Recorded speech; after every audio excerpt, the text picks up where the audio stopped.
the Reepal review of this game. I think, like, graphics-wise, the game was fun to look at. It wasn't, like, groundbreakingly great, and the early performance issues on PC were definitely a problem. But having the FPS unlimiter, I feel like really helped.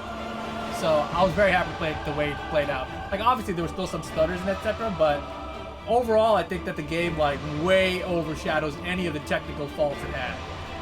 Right? Combat, obviously, fantastic. Right? There's a bunch of the dumbass like,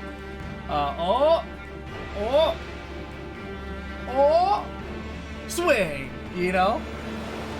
And that was pretty cool though, because a lot of people who are used to these type of games, they need to have something that tests them a little bit. I loved all the summons. You know, the ashes were interesting. I didn't use a lot of ashes, obviously, but I thought they were a cool addition to the game. It seemed like people really like using magic in this game, which I know was a complaint about older games. So it seems like they figured that out. The whole open world aspect of it, right? I think that they did pretty good about that. Obviously, there are parts of the game that are way harder than other parts of the game, which are way easier. And because it's open world, you never really know which way you're going to end up going with it. But overall, I think it did okay. If you're like me, though, and you did literally everything you could do, then by the end of it, you're obviously too strong. And the end bosses seem kind of weak, right? So it's really odd. Like, I don't feel like they hit the right balance point for the game. So I don't really know how they would fix that in the future. You know, I feel like they would have to do it in a way where it was more linear but still open world. So you have larger areas of the world to explore, but the path you go is still very linear, right? And it's really weird because obviously these games are designed in a way where you can just run past everything and just go straight to a boss if you want. But at the same time, I don't know that you want to do that. You know? I don't know. Like, yeah, the snow area at the end is definitely too empty. Completely agree with that. I was running around like that. There's nothing really there, whatever, you know? What else is there? This game, music, I think, was fine to me. I didn't have any complaints about the music. Like, I was watching Insomniac at first, and he hated the background music in the game, but I thought it was totally fine. I really liked how you could farm Estus just by clearing clumps of enemies. I thought that was a pretty neat addition compared to Bloodborne. And then I felt like, of course, you know, you go back to your Grace, and you automatically get all of the Estus back. I thought those are really good additions. Also, you know, when I played Dark Souls 1 Remastered, you had to, like, if you lost to a boss and you had to run all the way back from your last bonfire all the way back to the boss, it was just so frustrating. I hated it. Absolutely hated it. So I definitely like that they put in the stakes, right? The stakes right before boss doors, etc. Like, that was so cool. Because I hated running back through everything. Even if I got good at it at the end, right? Like, say at the very end, when I was running past those couple things to get to that dragon boss, the secret boss, like, that wasn't too bad. There's only like 5 guys I had to run past, and I gotta do it again. It's like silly that you even have to do it, right? It's just a waste of time. Like, when you look at the time you spend in the game, like over 100 hours, how much of the time was literally just running past the same shit again? You know, just to get back to that thing anyway. Like, and you weren't fighting the enemies on the way there or anything, right? So, I don't know. It was probably, I feel like I could have shaved off 10 hours at least of just not running past the same shit over and again, even though they did it a lot better in this game than they did in the older games. Of course, the scope of this game is, like, huge, like, absolutely huge. You know, when you start in the map and it slowly expands out, you're like, oh man, I must be almost done now. Zoom out again. Oh boy, we're still not done. Oh boy, we're still not done. Now there's an underground? What do you mean it's an underground? What does that even mean? So I thought that that part of it alone, the value of the game is just, like, incredible. Like, absolutely incredible. Like, people have said that this game is worth $100, and I think it actually is. If you beat the game, it's worth $100. There's so much content in it. Beyond that, what else is there?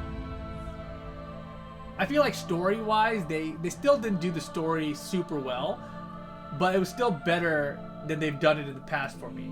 So, it's okay. It's okay. I feel like, I would still like a more direct story.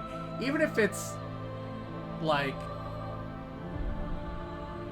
you know, people have talked about the Ubisoft games where they talk about the quest, like a quest log or something. Because a lot of times in the game, I'm like, where am I supposed to go next?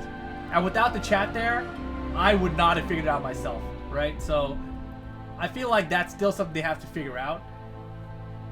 But I think overall, it was still done straightforward enough. I still don't think I would have figured... I think, honestly, if I played this game by myself, I would not have figured it out. Like, going back to the lift and using the other medallion, you know, I would not have figured out, oh, I gotta hit Y to swap the medallion here, you know? Like, shit like that. Like, how would I have figured it out? I would have just missed it and be like, oh, I don't know. I don't know what I'm supposed to do next. So, like, without being a streamer, this game would have sucked for me. Begin Journey 2. If you do not start over now, you can choose to begin Journey 2 later at the Table of Lost Grace in a round table hold. Hey, chat, what am I supposed to say here? See what I'm saying? Without the chat, I don't know what to do here.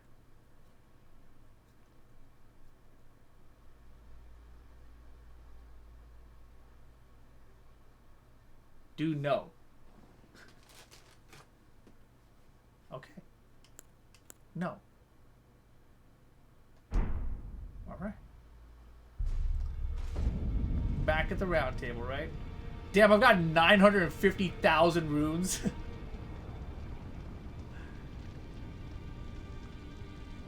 Well, this place is all messed up. Hey, wait, is Rodrika still here? Like, she can ask me for spirit tuning, or she can call me Elden Lord. I see. Yep.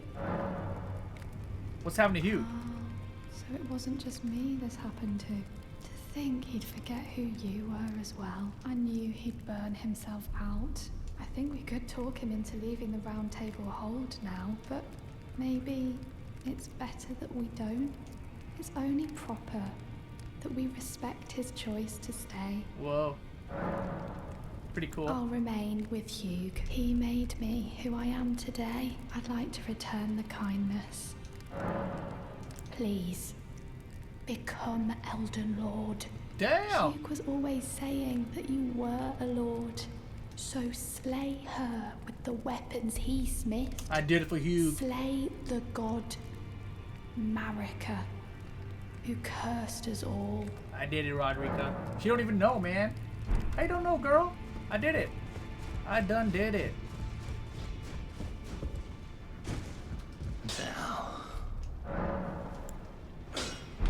Wow. Cool. Alright, alright. Well.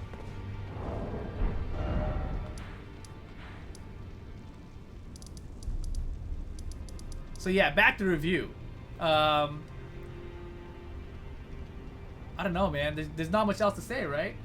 I guess we did graphics, music, scope, story. I haven't played a lot of online yet, so I can't really tell you about that. And I can't compare it because I haven't played PvP in other old Souls games either. But man, this game had a lot of really cool stuff. A lot. You know, all the reviews that came in earlier said 10 out of 10. Man, is this a 10 out of 10 game? Like, what could be better? I feel like this compared to other games, it's a 10 out of 10, right? But I think that this game, compared to the perfect version of itself, it's like a 9 out of 10. You know what I mean? Like, the game obviously has issues. Like I just talked about in terms of the leveling system, in terms of like the non-linearity, open world, and how they figure that out, the story, etc. Like, I think if they figure that out within itself, then it's perfect. But it's not. But if you compare it to anything else out there for $60, yeah, it's fucking 10 out of 10. You know? I think if you go between that, it's like a 9.5 out of 10. So that's how I see it. I think it's like it's well worth the money, you know, but it's not perfect to itself. Which, if it were, like, you know, we talked about the snow areas earlier. Like, it's pretty empty up here, you know, it's pretty empty. And then this tree area, this Halleck tree area, I feel like I only did half of it somehow, even though I felt like I went to a bunch of it. You got it for 50 on launch. Hell, it worked insane, right? Would you have paid $100 for this without knowing how big it is, though? No. Right? I wouldn't have. Because I wouldn't have known what I was getting myself into. But like, I honestly don't think we'll ever get a game this large for this price again. No way. I think Bandai Namco is probably sitting back there like, dude, how could you guys have done that? You know, this entire section could have been DLC, that entire section, and it's still gonna work in DLC, etc., right? So yeah, pretty wild, dude.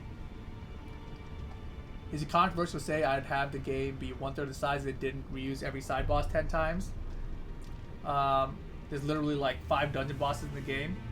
For sure, there's a lot of reused bosses. That's definitely something in there as well.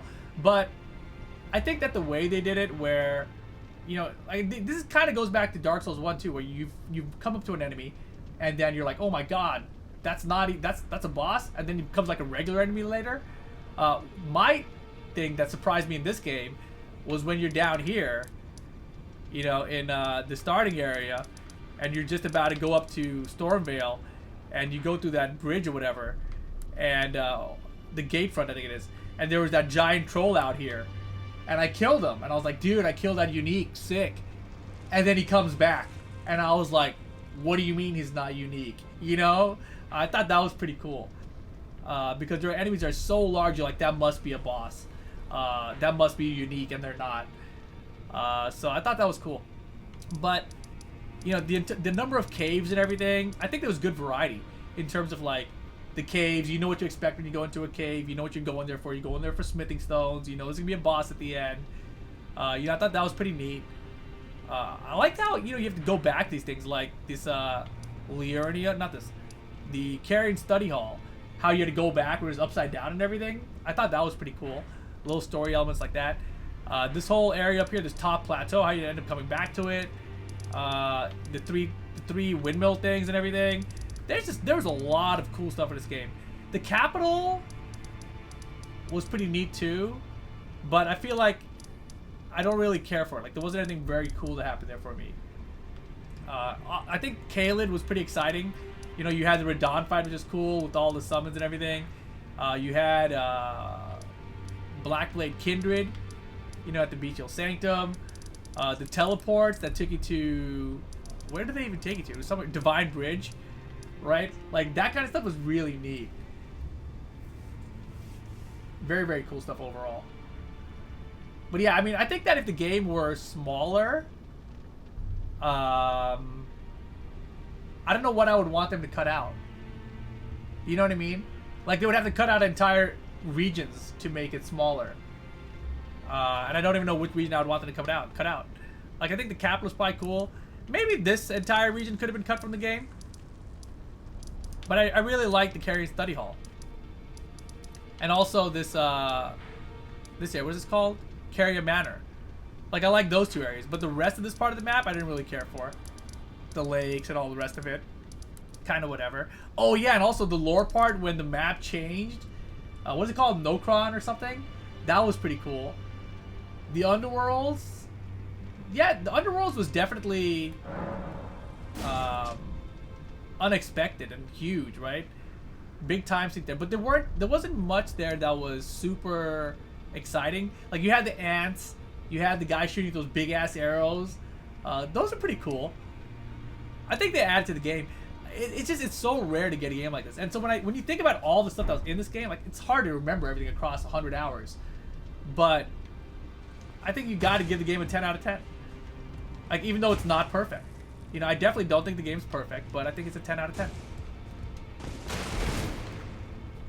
The hidden missile bug people can suck it? Yeah, dude. Oh, man. This game is awesome. This game is awesome. Let's see, what was my final time here?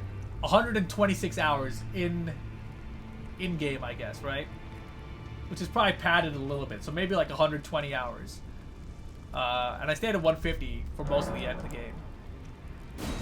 But yeah, fantastic. If you guys haven't played it somehow, and you guys are in the chat, I don't know what you're waiting for. Elden Ring. You can spend like 2 months on it. It took me 2 months to beat this game because I took so much time off doing all the commentary, etc. But there you have it. 10 out of 10 compared to everything else out there. 9 out of 10 compared to itself. If you want to go in the middle, It's a 9.5 out of 10. Boom.